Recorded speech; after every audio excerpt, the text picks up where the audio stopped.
चुनाव के पहले आखिर क्या रणनीति है? हमारे साथ हमारे चैनल हेड शरद द्विवेदी जुड़ गए हैं और उनके साथ पूर्व मंत्री प्रद्युम्न सिंह तोमर आज बंसल न्यूज पर है। शरद जी। बिल्कुल धन्यवाद रोमिता। और हमारे साथ जो हमारे आज के मेहमान हैं हमारी ख़ास पेशकश चर्चा में, तो प्रद्युम्न सिंह तोमर हैं। बहुत स्वागत करता हूं तोमर साहब का। और एक अलग मिजाज और एक अलग व्यक्तित्व के अलग अंदाज के राजनेता हैं प्रद्युम्न सिंह तोमर। जो वो सोच लेते हैं उसको करके चलते हैं वो। और हमने देखा है कि मंत्री रहते हुए किस तरह वो नालियों की सफाई के काम में जुट जाते थे और लोग हक्के बक्के रहते थे और वो फावड़ा कुदाली लेकर खुद कूद पड़ते थे और उन्होंने बिल्कुल संकोच नहीं किया। चाहे उनके जो पॉलिटिकल गुरु हैं, उनके मेंटर हैं ज्योतिरादित्य सिंधिया जी, उनको साष्टांग दंडवत करने की बात हो, उसमें वो कभी पीछे नहीं हटे। और एक चीज़ जो मुझे और अच्छी लगी तोमर साहब की, वो ये लगी कि अभी कुछ दिन पहले जब उनके बेटे को कथित रूप से मास्क न लगाने की वजह से ट्रैफिक पुलिस या पुलिस की तरफ से ग्वालियर में रोका गया, तो वो खुद सामने आए और उन्होंने कहा कि मैं खुद माफ़ी मांगता हूं। बेटे से भी उन्होंने माफ़ी मंगवाई। और ये अंदाज जो उनके हैं ये पारंपरिक राजनीति से थोड़े भिन्न है, थोड़े क्या खासे भिन्न है। तोमर साहब, बहुत स्वागत करता हूँ एक बार फिर आपका। धन्यवाद, आपकी भावनाओं के लिए भी धन्यवाद। जी धन्यवाद। सर, अब राजनीति की एक और चुनौती आपके सामने है। और चुनौती तो एक राजनेता के लिए हमेशा रहती ही है। और ये चुनौती आपके लिए इस तरह की है कि चुनाव अब आप बीजेपी से लड़ेंगे, क्योंकि अब आप बीजेपी का हिस्सा हैं और उस 22 सदस्यीय टीम का हिस्सा हैं जिसने सिंधिया जी के साथ बीजेपी को चुनना पसंद किया। अब बदली हुई राजनीतिक परिस्थितियों में अपनी राजनीतिक उड़ान को आप किस तरह से देखते हैं? जी आदरणीय शरद जी, मैं आपको बताना चाहता हूँ जी कि हम जनता के सेवक हैं। जी जिस दिन से जब मैं विधायक नहीं था तब जनता की सेवा करता था, विधायक बना तो जनता की सेवा की, जब मैं विधायक नहीं रहा तो जनता की सेवा की, आज जब मैं सरकार में मंत्री बन गया तो मैंने जनता की सेवा की, उनका सेवक हूँ। सेवा करना मेरा कर्तव्य है। और ये चुनौती राजनीति चुनाव की इसलिए नहीं मानता कि हम लोग जब जनता के बीच रहते हैं और जनता के बीच, आम लोगों के बीच हमारा सामंजस्य रहता है, तो लोग ये ही अपेक्षा करते हैं कि हमारा जनप्रतिनिधि हमारे साथ विषम परिस्थितियों में खड़ा रहे। आपको एक उदाहरण देना चाहता हूँ कि जब शहर में गंदे पानी की परेशानी थी तो उनका सेवक उनके साथ खड़ा था। अस्पतालों में परेशानी आई तो उनका सेवक उनके साथ खड़ा था। आज कोरोना वायरस एक महामारी से जब जूझ रहा था पूरा देश हमारा, तब भी उनका सेवक उनके बीच था, है। उसने ये चिंता नहीं की कि मेरा क्या होगा, मेरी जान को क्या जोखिम होगी। तो मुझे ये सेवा, राजनीति एक सेवा का माध्यम है। हम राजनीति इसलिए करने नहीं आए हैं कि हम अपने व्यक्तिगत काम कर लें, व्यक्तिगत जनता के हकों को या उनकी खून पसीने की कमाई को चूस कर उसका दुरुपयोग कर लें। जब आप इस भावना से नहीं आए हो तो फिर एक ही बात साफ है कि अगर हमने आम लोगों के बीच में गेहूं बोए हैं, सरसों बोई है, वही काटेंगे। अगर हमने कांटे बोए हैं तो हम कांटे काटेंगे। मैं सेवक हूँ, निर्णय लेने का अधिकार मुझे नहीं है। निर्णय लेने का अधिकार जनता जनार्दन को है। मैं सेवा में कोई कसर न आज छोड़िए, न कल छोड़िए, न परसों छोड़ूंगा। इसलिए मैं आपसे कहूँ, ये चुनाव की कोई चुनौती होगा ऐसा मैं नहीं मानता। बिल्कुल तोमर साहब, एक जनप्रतिनिधि के तौर पर तो आपने उस विनम्रता को प्रदर्शित किया है जिसको हमने देखा है। अब परिस्थितियां, जैसा मैं बात कर रहा था कि एक राजनेता के लिए भिन्न होती हैं, अब ग्वालियर में आपकी चुनौती एक अलग तरह की चुनौती है। अभी एक दिन पहले ही जयभान सिंह पवैया भोपाल आए और वो यहाँ मिले और ख़बरें ऐसी भी रहीं कि उन्होंने अपनी उम्मीदवारी को लेकर भी बात की या बदले हुए समीकरणों के संदर्भ में बात की, जो उनका अधिकार है। ये ऐसी चीज़ है जिस पर आपका भी नियंत्रण नहीं है, क्योंकि अब उन परिस्थितियों में ना आपका उसमें कहीं कोई दोष है और ना उसमें आप कहीं किसी ऐसी भूमिका में हैं जो बीजेपी के किसी नेता को नुकसान पहुंचाएगी। ये सब कुछ एक समझौते के तहत हुआ है और उस समझौते के जो बिंदु हैं उसका पालन बीजेपी को करना ही है, और बीजेपी ने वो प्रतिबद्धता दिखाई भी है कि सारे 22 लोग जो हैं वो चुनाव लड़ेंगे और उन्हीं रिस्पेक्टिव सीट से लड़ेंगे। लेकिन ये चुनौती यहाँ बीजेपी के नेताओं को साथ लेकर चलने की चुनौती है, बीजेपी के कार्यकर्ताओं को साथ लेकर चलने की चुनौती। इसे आप किस तरह देखते हैं?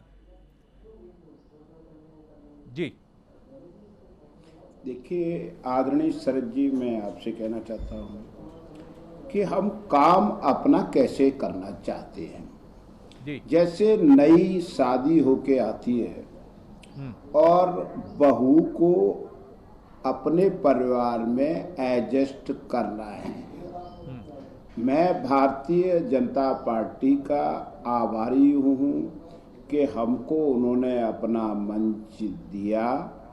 हम उनके साथ अपने व्यवहार से कैसे अपने आप को उनमें मिला दें, ये हमारे लिए चुनौती है और इस चुनौती को हमने स्वीकार किया है।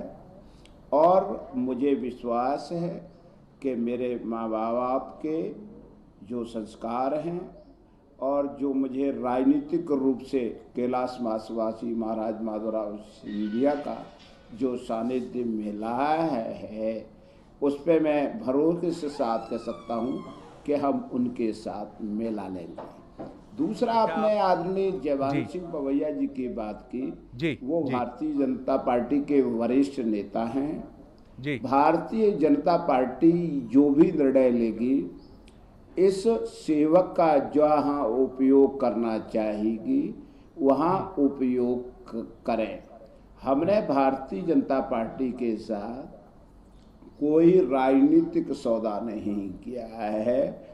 ये सौदा जरूर किया है कि ग्वालियर के जेएच हॉस्पिटल में बाईपास सर्जरी जल्दी चालू हो जाए, ग्वालियर और चंबल संभाग के युवाओं को भी रोजगार मिले, उसका भी विकास औद्योगिक यहाँ पे हो, औद्योग लगे, यहाँ के युवाओं को रोजगार मिले, वो बाहर पलायन ना करें, यहाँ की सड़कें अच्छी बने, यहाँ चंबल प्रोग्रेस वे बने। ये सौदा हमने भारतीय जनता पार्टी के वरिष्ठ नेताओं के बीच हमने कही है। इसलिए कई हमारे कांग्रेस के लोग साथी यो कहते हैं कि हमारी कोई सौदेबाजी है, तो उनको ये पता ही नहीं है, इसलिए वो कुछ भी बोलते हैं। मैं आपको ये विश्वास के साथ कहना चाहता हूँ कि हम जनता के सेवक हैं और सेवा करने के लिए ही हम पैदा हुए हैं। ये मेरे पिताजी श्री कहते थे कि प्रद्युम्न सिंह, तुम्हारे अंदर, मैं बहुत ज़्यादा पढ़ा लिखा नहीं हूँ, बहुत सुंदर नहीं हूँ, बहुत पैसे वाला नहीं हूँ, पर तुम्हारे अंदर एक सेवा करने की क्षमता है। आप इसमें अगर मास्टर बन जाओगे तो जिंदगी में तुम आगे जाओगे। तो मुझे वो पिताजी की पूरी बात अक्षरांशतः मेरे दिलो और दिमाग में है।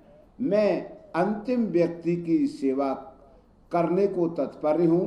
इसलिए आपने देखा होगा मैं किसी भी अच्छे व्यक्ति का मान सम्मान करने में संकोच नहीं करता हूँ और ना ही करूँगा। यह मेरा कर्तव्य है। तोमर साहब, एक चीज़ मैं और जानना चाहूँगा आपसे, क्या जयभान सिंह पवैया जी से आपकी चर्चा हुई? क्योंकि आपने एक बड़ी महत्वपूर्ण बात की और मैं उसका अर्थ ये निकाल पा रहा हूँ कि आपने कहीं ना कहीं ये संकेत भी किया है कि बीजेपी में शामिल होने के बाद अब बीजेपी की रीति नीति के हिसाब से ढलना और बीजेपी के साथ इस तरह से मिल जाना, जैसे कहा जाता है कि जल और कुल जब मिल जाते हैं तो कोई अंतर नहीं दिखता है। तो ये बड़ी जिम्मेदारी उन 22 कांग्रेस से बीजेपी में और अब बीजेपी के हो गए नेताओं की है, जिनमें आप भी शामिल हैं, कि कहीं कोई अंतर न रहे। तो पहला सवाल मेरा कि पवैया जी से आपकी चर्चा हुई, सौजन्य भेंट बातचीत आपकी हुई, और दूसरा, क्या ये आप मानते हैं कि बड़ी जिम्मेदारी आप 22 नेताओं की है कि आप बीजेपी की रीति नीति के हिसाब से पूरी तरह ढाल लें अपने को? जी देखिए, मेरे बिल्कुल आदरणीय जयवंत सिंह पवैया से दूरभाष पर चर्चा हुई। वो व्यस्त थे तो उन्होंने अभी समय नहीं दिया है मुझे। जब भी वो ग्वालियर आएंगे मैं ज़रूर उनका आशीर्वाद लेने जाऊंगा। वो भारतीय जनता पार्टी के वरिष्ठ नेता हैं। दूसरी बात आपने कही कि हम 22 लोग आए हैं, ये निश्चित रूप से हमारा कर्तव्य है कि हमने जनता से जो वायदे किए हैं उन वायदों के लिए अपनी सुख सुविधा, अपना सम्मान, ये सब हमको दूर करना होगा। हमने जो वायदा आम जन के बीच किया है उसके लिए हम कोई भी कुर्बानी देने को तैयार हैं, चाहे हम सत्ता में रहें या ना रहें। मेरे लिए महत्वपूर्ण, जो मैंने पहले कहा कि ग्वालियर और चंबल संभाग में वो, चाहे वो हमारा जैसे पटेल स्कूल है, शासकीय उच्चतर माध्यमिक विद्यालय बीटीआई है, तो हमारे कुछ क्षेत्रों में ये पूरा इलाका शिक्षा के क्षेत्र में आगे जाए। स्कूल अच्छे हों, हॉस्पिटल अच्छे हो, रोड अच्छी हो, कानून व्यवस्था हमें अच्छी बनानी है। अच्छे लोगों का साथ हमको देना है, उनका सम्मान करना है। जब अच्छे लोगों की संख्या ज़्यादा होगी, दूसरा नाम मैं ले नहीं रहा, उनकी संख्या कम होगी, तो हमारा बेटा बेटी सुरक्षित रहेगा, जिन्हें हम प्यार करते हैं, और हम सुरक्षित रहेंगे। इस भावना के साथ मैं राजनीति में काम करता हूं। जी तोमर साहब, आपने एक और बड़ी महत्वपूर्ण बात कही कि हम कोई भी कुर्बानी देने के लिए तैयार हैं। तो मेरे इससे जुड़े हुए दो छोटे छोटे प्रश्न हैं कि क्या ऐसा कोई फार्मूला भी तय हुआ है, क्योंकि सभी को मंत्री नहीं बनाया जा सकता है। सभी 22 के 22 लोगों में हो सकता है कुछ जगह इक्वेशंस ऐसी हों कि एक दो लोग मिस होने की नौबत आ सकती है। तो क्या सिंधिया जी की लीडरशिप में, बीजेपी की टॉप लीडरशिप में, अब तो आप सब बीजेपी का ही हिस्सा हैं, क्या ऐसा भी कोई फार्मूला तय हुआ है, या ये आप अपने भीतर की कुर्बानी की भावना से बोल रहे हैं कि हमें न मंत्री पद की लालसा है, न कोई और हमारी बहुत अपेक्षा है? जी मैं शरद जी आपको बड़ा स्पष्ट कर दूं कि भारतीय जनता पार्टी, माननीय शिवराज सिंह जी, माननीय श्रीमान ज्योतिरादित्य सिंधिया जी, हमारे प्रदेश अध्यक्ष बी.डी. शर्मा जी, माननीय नरेंद्र सिंह जी, जो हमारा वरिष्ठ नेतृत्व है, माननीय प्रधानमंत्री नरेंद्र मोदी जी, माननीय अमित शाह जी, माननीय नड्डा जी, मेरा कोई मंत्री पद का सौदा नहीं है। और अगर इस सत्ता को चलाना है, हमें जनता के काम करने हैं, तो मैं कोई भी कुर्बानी करने को तैयार हूँ। यही नहीं, मेरे को भारतीय जनता पार्टी टिकट दे या ना दे, मंत्री बनाए या ना बनाए, ये निर्णय भारतीय जनता पार्टी के वरिष्ठ नेतृत्व को करना है। उनके आदेश का पालन मुझे करना है। जी, यह आपने काफ़ी इम्पोर्टेंट बात की है, और ये बीजेपी की आइडियोलॉजी से काफ़ी मेल खाती हुई बात है, जहाँ ये परंपरा है कि कितना भी बड़ा नेता क्यों ना हो, जहाँ पार्टी संगठन और पार्टी के हित की बात आती है, वहाँ उस नेता को अपना दावा, अपना स्टैक छोड़ना पड़ता है। तो आपने काफ़ी तेज़ी से, आप जिस पार्टी में अब शामिल हुए हैं सिंधिया जी के नेतृत्व में, आपने काफ़ी महत्वपूर्ण, सिंधिया जी जब से ये घटनाक्रम हुआ है, भोपाल आने की उनकी प्रतीक्षा की जा रही थी, बीच में कोरोना का जब मामला हुआ तो हम सब समझ सकते हैं कि उसकी वजह से हम सब लोग अभी कहीं आना जाना ये सब प्रतिबंधित है। लेकिन सिंधिया जी की आप आगे क्या भूमिका देखते हैं, क्योंकि राज्यसभा के लिए तो अब उनका जाना लगभग तय है, उसमें कोई शक व शुबा किसी के मन में नहीं है। लेकिन भारतीय जनता पार्टी, आप सब जो उनके समर्थक हैं, उनके प्रशंसक हैं, क्या आप मानते हैं कि सिर्फ राज्यसभा ही नहीं, उनकी प्रतिभा के साथ समुचित न्याय तब होगा जब उनको केंद्रीय मंत्रिमंडल में एक महत्वपूर्ण स्थान भी मिलेगा? क्या आप इससे इत्तेफाक रखते हैं, सहमत हैं आप इससे? मैं आपको एक बताना चाहता हूं, मैं श्रीमंत सिंधिया जी को बहुत अच्छी तरह से जानता हूं। कैलाशी वासी महाराज माधवराव सिंधिया जी के साथ काम किया है। ये व्यक्तित्व तो पद के लिए नहीं जोड़ते हैं, ये काम करने में विश्वास किया है और भारतीय जनता पार्टी में किसी पद के लिए नहीं आए, इस बात के लिए आए कि उन्हें वो मध्य प्रदेश की 7.5 करोड़ जनता को चुनाव के समय ये वचन पत्र दिया था कि हम आपके इन बिंदुओं का निराकरण करेंगे। 1.5 साल में जब ये तय हो गया कि अतिथि शिक्षकों का नियमितीकरण नहीं होगा, किसानों का हक नहीं दिया जाएगा, ऐसे अनेक बिंदु थे। ग्वालियर पूरे मध्य प्रदेश के हिस्से का विकास नहीं होगा, एक विशेष जिले का विकास होगा। तो फिर श्रीमंत सिंधिया जी ने अपनी मान और प्रतिष्ठा को अलग रख करके मध्य प्रदेश की जनता की मान और सम्मान को ध्यान रखते हुए भारतीय जनता पार्टी में आए। भारतीय जनता पार्टी श्रीमंत ज्योतिरादित्य सिंधिया जी का क्या उपयोग करती है, उनकी क्षमताओं का उपयोग क्या करती है, ये निर्णय भारतीय जनता पार्टी को करना है। उनका कोई भी ना तो राज्यसभा के लिए ना केंद्रीय मंत्री के लिए कोई दबाव है, ऐसा मैं महसूस करता हूँ। आखिरी सवाल आपसे कर रहा हूँ मैं। न्याय की यात्रा बहुत चुनौतियों से भरी होती है, जनता के भरोसे पर खरे उतरने की यात्रा कांटों से भरी होती है। सिंधिया जी ने उस पार्टी से नाता इसलिए तोड़ा जो उन्होंने कहा और जो आप भी कह रहे हैं कि सड़कों पर इसलिए उतरने की बात सिंधिया जी ने की कि किसानों के हित पूरे नहीं हुए, शिक्षकों के साथ वायदा जो किया गया था वो पूरा नहीं हुआ, जो कांग्रेस के वादे थे वो पूरे नहीं हुए। लेकिन वही जनता वो इसमें अंतर नहीं करती है कि आप अब कांग्रेस में हैं या बीजेपी में है।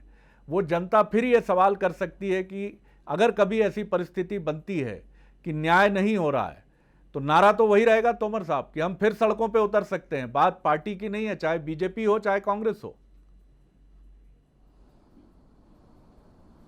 देखिए, मैं आपसे ये बात कहना चाहता हूं जी, कांग्रेस पार्टी हमने छोड़ी नहीं, हमको धक्का देके निकाला गया। वहां के लाखों कार्यकर्ता जिसने 15 साल लाठियां खाई, उन कार्यकर्ताओं के साथ अन्याय हुआ है। जब इस पे आप मुझसे तथ्यात्मक बात करेंगे तो मैं वो सारे तथ्य रख सकता हूं। हमने पार्टी छोड़ी नहीं। उतर जाओ सड़कों पे जी, फलाना काम करो। आप सुन लीजिए, आप ये स्थिति हमारे साथ बनी तब हमने पार्टी छोड़ी। हमने मंच पर, कांग्रेस की मंच पर अपनी बात कहने का, कैबिनेट में अपनी बात कहने का 1.5 साल में कम से कम 100 बार प्रयास किया गया है। तो जब उन्होंने वही बीजेपी में भी रहेंगे ना आप लोगों के। हमने कांग्रेस का दरवाजा बंद किया। जी, निश्चित रूप से जनता जनार्दन की बात के लिए हम भारतीय जनता पार्टी के सदस्य होने के नाते पार्टी के हित के लिए, पार्टी के भविष्य के लिए, देश के विकास के लिए अपनी बात हमेशा मंच पर रखेंगे।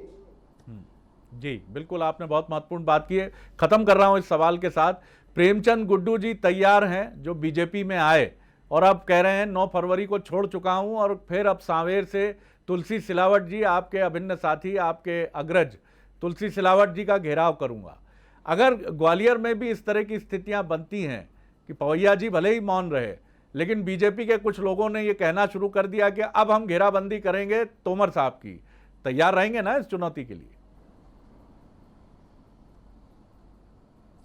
देखिए, भारतीय जनता पार्टी ने ऐसी कोई चुनौती नहीं दी है। प्रेमचंद गुड्डी जी की बात करते हैं तो उनका पूरा राजनीतिक जीवन सबके सामने है। मैं किसी पर टिक्का टिप्पणी में विश्वास कभी नहीं करता हूं। कांग्रेस ये कहती है कि जब कांग्रेस से लोग बीजेपी में गए तो उन्होंने सौदा किया है। बीजेपी छोड़ के वो कांग्रेस में आते हैं तो वो एकदम पवित्र हैं और उन्होंने कोई सौदा नहीं किया है। कांग्रेस पार्टी के पास मध्य प्रदेश में अच्छे कैंडिडेट नहीं हैं। वो पूरा प्रयास ये कर रहे हैं कि भारतीय जनता पार्टी या अन्य दलों से कुछ कैंडिडेट हायर करें जिससे वो चुनाव लड़ सकें। मैं उनसे कहना चाहता हूं कि हर व्यक्ति विकाऊ नहीं होता, हर व्यक्ति पद के लिए दौड़ नहीं लगाता। कुछ लोग हो सकते हैं अपवाद। इसलिए भारतीय जनता पार्टी जो नारा दिया है, देश को हम विकासशील देशों की सूची में नंबर 1 ले जाएंगे, यह काम हम माननीय नरेंद्र मोदी जी के नेतृत्व में बहुत बढ़िया से तरीके से करेंगे। चलिए, मैं बहुत धन्यवाद देता हूं इस बातचीत के लिए। और इस वक्त हम आपसे बातचीत करते हुए वो दृश्य भी दिखा रहे हैं जो सफाई का जिम्मा संभालते हुए आपने मंत्री रहते हुए सफाई का एक दायित्व उठाया था। और कोरोना काल में ये सफाई और महत्वपूर्ण हो जाती है, इसलिए आपकी विचार दृष्टि और महत्वपूर्ण हो जाती है और आपकी भावना और आपकी भूमिका भी तोमर साहब और महत्वपूर्ण हो जाती है। आपकी भावी राजनीतिक यात्रा के लिए, आपको भावी उपचुनाव लड़ने के लिए और अपनी राजनीतिक यात्रा मूल्यों के साथ, प्रतिबद्धताओं के साथ पूरा करने के लिए बंसल न्यूज़ की तरफ से, हमारी तरफ से ढेर सारी शुभकामनाएं। तो ये थे प्रद्युम्न सिंह तोमर।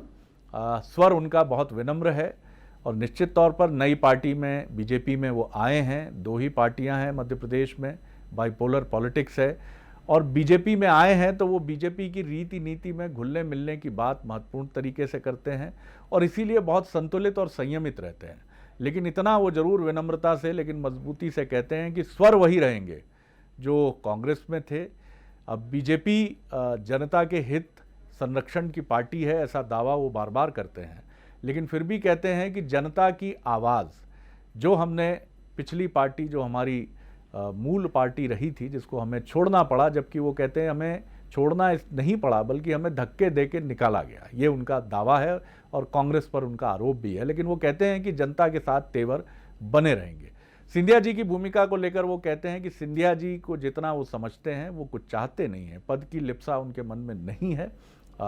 जो भी बीजेपी और टॉप लीडरशिप तय करती है सिंधिया जी के लिए, उनकी योग्यता, उनके सामर्थ्य के अनुरूप, वो एक भविष्य की बात है। अपने लिए वो कहते हैं कि मैं बिल्कुल भी अपेक्षा नहीं रखता हूँ कि टिकट मिलेगा नहीं मिलेगा, क्या चीज़ें आगे मंत्री बनूंगा नहीं बनूंगा, इसकी कोई परवाह नहीं है। लेकिन एक महत्वपूर्ण बात भी वो बड़े शालीन अंदाज में कह जाते हैं, लेकिन वो बात बड़ी महत्वपूर्ण है कि जयभान सिंह पवैया जी से दूरभाष पर बात हुई है, टेलीफोन पर बात हुई है और मिलने का समय पवैया जी ने अभी तक नहीं दिया है।